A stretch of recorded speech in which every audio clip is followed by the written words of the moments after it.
time! Hello, welcome to another figure review. Today we're gonna have a look at the Figma number 432. It's Saber Alter 2.0 from Fate Stay Night, Heaven's Feel. The long-awaited, highly anticipated Saber Alter 2.0. I can't freaking wait because the old Saber 2.0 looks like a bootleg.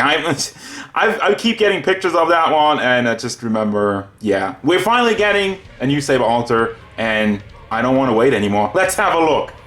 Right out of the box, this looks pretty promising. But let's have a look at the size real quick. She stands pretty straight right now, so she goes up to almost 15 centimeters. Let me line it up actually. Well, more like 14 and a half centimeters to the top of her head, which means we're going up to about 5.6 inches, maybe a little over that.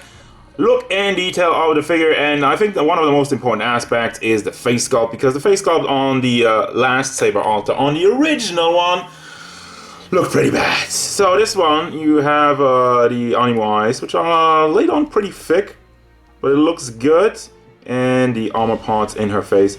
Also, it's pretty nice. I don't really see any bleeding. It seems to be on the mark, just maybe off a tiny teensy bit, but not worth complaining for. Then you got the hair sculpt, which I gotta say, I had to look at it and I'm like really impressed with the detail in the bun over here. Is that just me, or is it just like the braid going around it? It's very nicely done, very cleanly. So we're zooming out, just having a look at the overall armor. And the one thing, you know what, before I go like, well, what I noticed between the new and the old one, I'm just gonna go ahead and bring in the old one, just not gonna tease you with that. The main thing, as I already mentioned, the face sculpt on the old one looked pretty meh. So with the new one, you fixed that already. Also the hair sculpt, it looked a little bit more ragged, and as I'm saying, the braids, yeah, it's not the same. It's not the same type of quality. Also different hair color. And the main thing though is the armor was a lot more shiny on old Saber Alter, and they kind of fixed that. Also, new Saber Alter seems to have a little bit more of a chest. I don't even know. That just kind of looks weird. But then again, it depends maybe how it's angled. The other thing is they really botched the shoulder pads on the old one. But as far as the paint job goes, I have one tiny bit of a, not really a complaint, but the orange, well, more like red lines on the figure, they look good for the most part. But then you have like lines over here on the gloves, which I feel like look a little bit too thick. It looks like spaghetti. I love it how it is over here, for example, and then like a lot kind of going into smaller lines. That's fine, but especially the gloves, like I'm saying. And honestly, Saber Alter version 1 did that better. I think the lines are a lot thinner.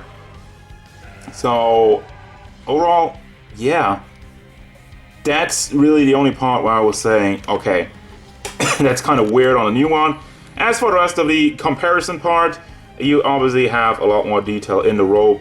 You see all the molded lines over here. This looks pretty standard. It looks like they took a skirt from like a schoolgirl and they just pulled it down. A lot more detail, a lot more accurate, a lot better looking in the rope, and then down to the shoes. And that's really it for the comparison. Let's focus back on Saber Alter 2.0. because I really want to have a detailed look at the figure itself and not just do comparison.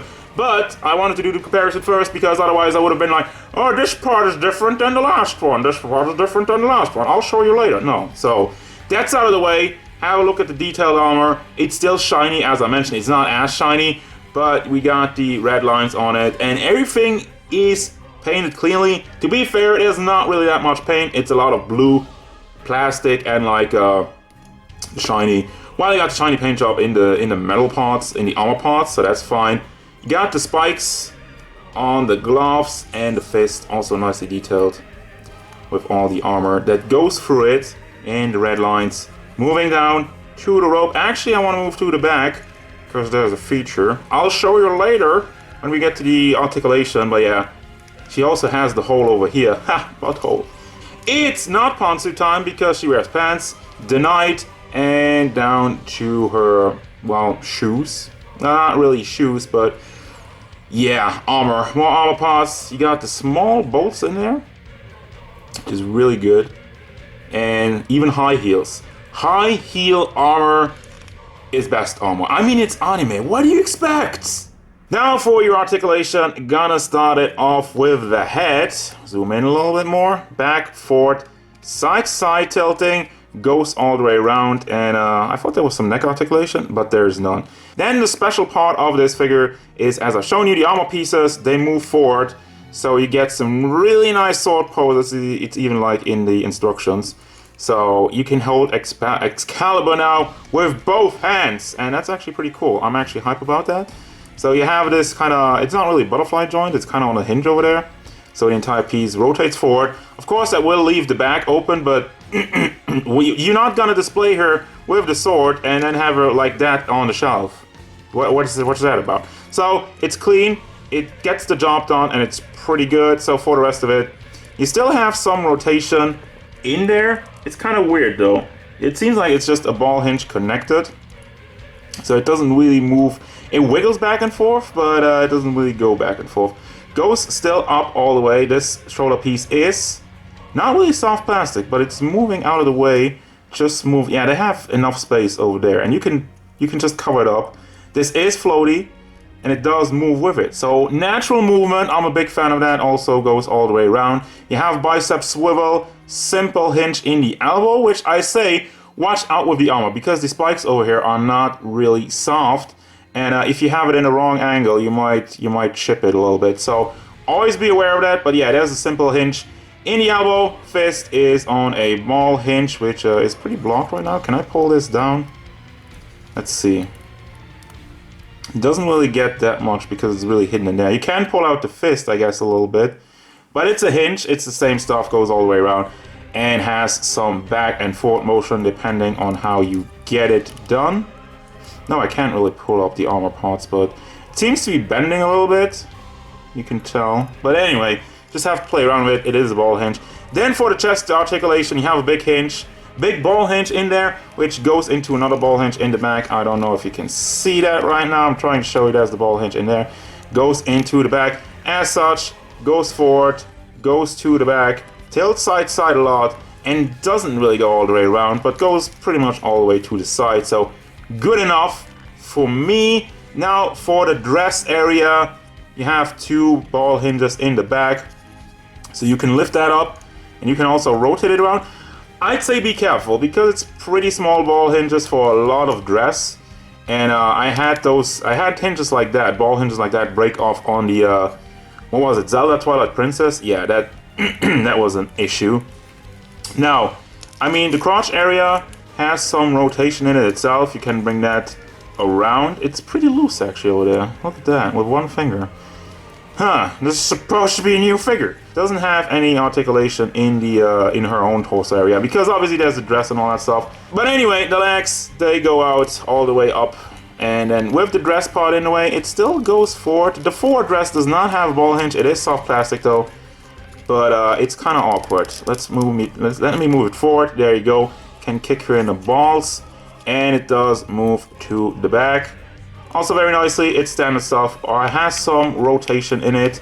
And then simple ball hinge in the knee, goes up all the way, and the foot is on another ball hinge, back, forward, does tilt side to side. And there you go with all the articulation. And then you got the accessories, and I'm mixing it up as I'm starting off with the Figma base. As usual, Figma base, Figma back is included with every single Figma. With the old Figmas, you might not have this piece. So, you know, I'm being super informational today. So that's what you get with every single Figma, but let's get to the stuff you're really here for. The meat of the figure. You got Excalibur, or Dark Excalibur, or whatever you want to call it. And in this form, it's black and has some nice red symbols on it. It is kind of shiny, a little bit metallic, and a paint job on it. As you can tell, wow, very nicely done. And I love red and black personally. It's a the best combination. Then you got two hair pieces, one that's kind of like a little bit more flowing in the wind for battle poses, and then you got the one with the visor in front, which I think is connected. Yeah, so you cannot have the relaxed hair with the visor. It's always kind of battling. Well, she should be battling when she has the visor on, right? Right. Then we got faces. Yelling face for battle poses, and the one just looking to the side. I love this one. I love this one, but I kind of want to put her in a battle pose because she's badass. As for the hands, he got 2 claw hands, 2 more sword holding hands, I guess. Well, 2 more, 1 sword holding.